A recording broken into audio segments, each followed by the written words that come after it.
দুপুরে গরম ভাতের সাথে যদি এরকম মশলাদার চিকেন হয় তাহলে তো জমেই যায়। কি ঠিক বলছি তো? আজ বানিয়েছি গরম গরম ভাত আর সাথে দেশি মুরগির মশলাদার ঝাল। তো চলো রেসিপিটা দেখি। এর জন্য দেখো আমি বেশ খানিকটা চিকেন নিয়ে নিয়েছি আর ধুয়ে পরিষ্কার করে নিয়েছি। এবার দুটো পেঁয়াজ নিয়েছি আর পেঁয়াজ একদম পাতলা পাতলা করে কুচি করে নিয়েছি। একটা রসুন ছুলে নিয়েছি আর বেশ খানিকটা আদা কুচি করে নিয়েছি আর একটা টমেটো একদম পাতলা পাতলা করে কুচি করে নিয়েছি।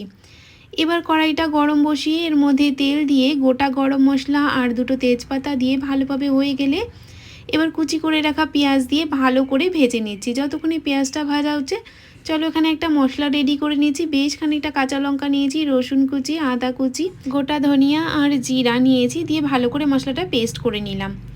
এবার এদিকে দেখো চিকেনটার মধ্যে মশলাটা দিয়ে দিয়েছি আর এর মধ্যে 1.5 স্পুন লবণ আর 2 স্পুন হলুদ গুঁড়ো দিয়ে ভালো করে চিকেনটা ম্যারিনেট করে নিয়েছি। এদিকে আমার পেঁয়াজটাও খুব ভালো করে ভাজা হয়ে গেছে, দেখো একদম লাল করে ভাজা হয়ে গেছে। এবার এর মধ্যে ম্যারিনেট করা চিকেন দিয়ে খুব ভালো করে কষিয়ে নিয়েছি। যখন চিকেন থেকে তেল ছেড়ে আসবে এরপর এর মধ্যে দিয়ে দিয়েছি একটা টমেটো কুচি।